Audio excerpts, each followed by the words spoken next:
Wow. Wow. How was that? Right? I mean, yeah, Brenda, I mean, that is my fire. Now, that's what we need in America, again, is a fire for this country. Not a sitting and complacency that has ruined our life now for at least 100 years. My name is Zach Poskevich, and I'm running for the Republican nomination for U.S. Senate. I've been married to my wife, Lenore, for 12 years. I have to remember to change that because we just recently had our anniversary. We have a 10-year-old daughter together, and her name is Reagan. And she was named after President Reagan. And I don't have 9 kids, but I came from a family of 9 siblings. So I have 3 sisters and 5 brothers. And I'm number 7, which is, as we know, in biblical terms, the perfect number. At least that's what I told my brothers when I was growing up to kind of get under their skin. But I am just like many of you in the room.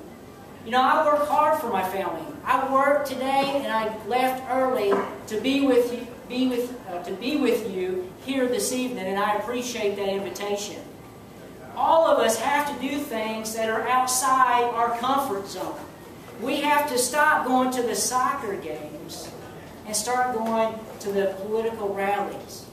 We have to stop going to the baseball games or the Titan games and get involved in the discussion about the direction of our country. You know, people ask me, Zach, why do you want to get into politics?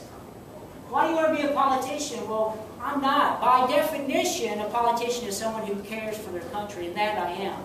But what we put on it is a stigma, like a lawyer or a used car salesman, and that I am not. I have no interest in having a career in politics. In fact, if you look at my cards, I believe since we passed the 17th Amendment, we should have term limits. We know that the 16th and 17th Amendments were the worst amendments added to the Constitution, which is why we must always think about who we have at the federal level before we agree that it's a good idea to have another amendment to the Constitution. And I say that because in 1913, the 16th Amendment allowed the federal government to get into your back pocket. And from that point forward, they've been able to pass every piece of legislation they want to, because then in 1936, we know that they passed, the Supreme Court reinterpreted the General Welfare Clause. So we need to roll back. I agree with Brenda. We need warriors. We need people on fire for this country, because it is a fight.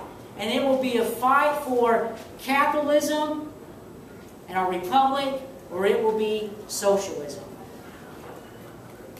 Now, when I was 17, I joined the United States military because of my love for this country and a desire to answer the call to give something back to what we have been graciously given by the Almighty God.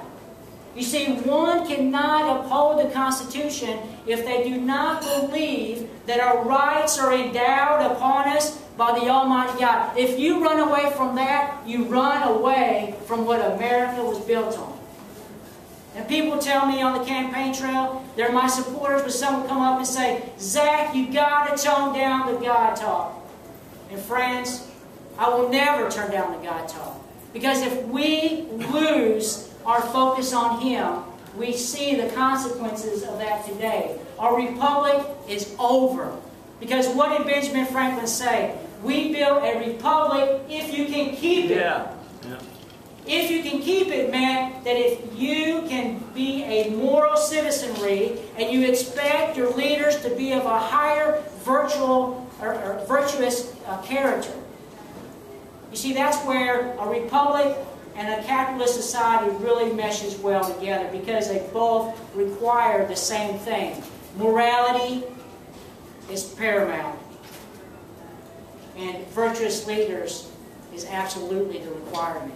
When we have leaders, how many of you saw the episode in 60 Minutes that showed that our government, our officials that we send up there, are making money on insider trading. Oh, yeah. You see, where's ethics? Where is the reasonable test of whether that's something that should be done or not? When our leaders do that and we don't hold them accountable, they become emboldened and they said, you know what, I don't have to demonstrate courage against this mess because my constituents, they won't even hold me accountable. Well, I'm here today to tell you that it's time to hold Bob Corker accountable and people like him, because it is exactly why we have Barack Obama as our president. How many of us have heard our friends, our families, our church members say, I throw up my hands.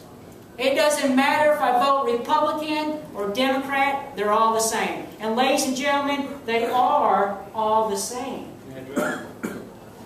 We have to show that stark contrast, and that is why I am running. This is not easy for either of us. And my reason for running, my motivation for running, people say, well, how are you different? Here's how I'm different. I'm running because I have a 10-year-old daughter, and I fear the country that she will have to grow up in. She will not know the country that you and I knew. I'm running to protect and defend the American legacy, not to go and build a personal legacy.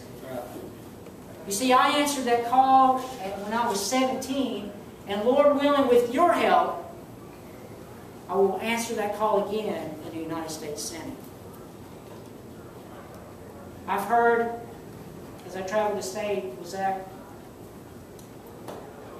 we just need 4 more senators and we'll have the majority in the Senate. Why are you messing with a Republican? I say, what good is a Republican if he votes like a Democrat?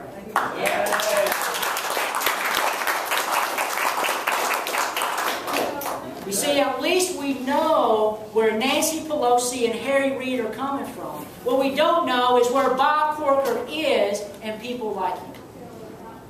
We mentioned Agenda 21. Do you know that Bob Corker brought Agenda 21 into Chattanooga? No. And do you know that our governor, Agenda 21, brought it into Knox County? Do you know that Lamar Alexander and Bob Corker signed the Tennessee Wilderness Act of 2011, which is on the surface nothing more than Agenda 21. And what it did is gave 20,000 acres of Tennessee land to the federal government. I say if that land is important and should be protected, why should someone in Iowa pay to protect it? Tennesseans should protect it, and Tennesseans should never give up land to the federal government. Do you know that the federal government owns over 26% of the United States?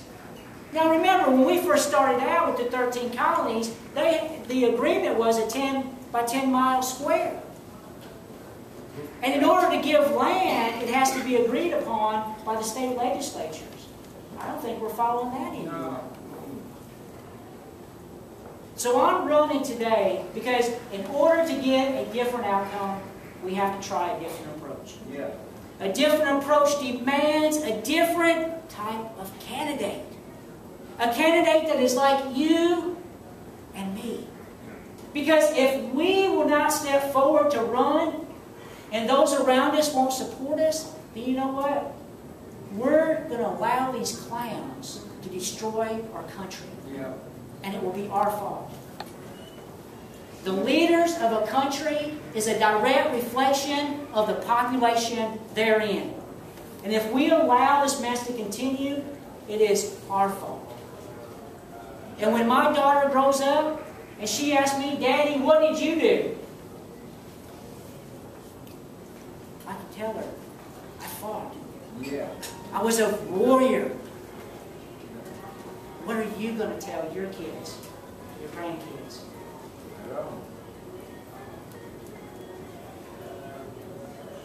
So, ladies and gentlemen, I'm excited to be here tonight, and I cannot wait to get to your answer, your questions. Because if you leave here tonight and you don't know for sure if you can support Zach Poskevich for the U.S. Senate, then I have failed. Because I am here to answer your questions. I am here to ensure that there is no doubt. But whether you choose me or someone else, make one thing for sure, that you're an informed electorate when you go vote. Don't vote on party. Don't vote on people. Don't vote on group. You vote your loyalties to the Constitution of the United States because it was built on the premise that our rights are endowed upon us by our Almighty God, which was contained in the Declaration of Independence. But we must not forget the last line that stated, we pledge our lives, our fortune, and our sacred honor. I'm not a rich man. I'm not a millionaire looking for something to do. But I believe that God has given me the resources that He has to rise to this occasion and to use that money for His cause. Win, lose, or draw, I'm here, and I'm hoping you will be with me. Thank you very much.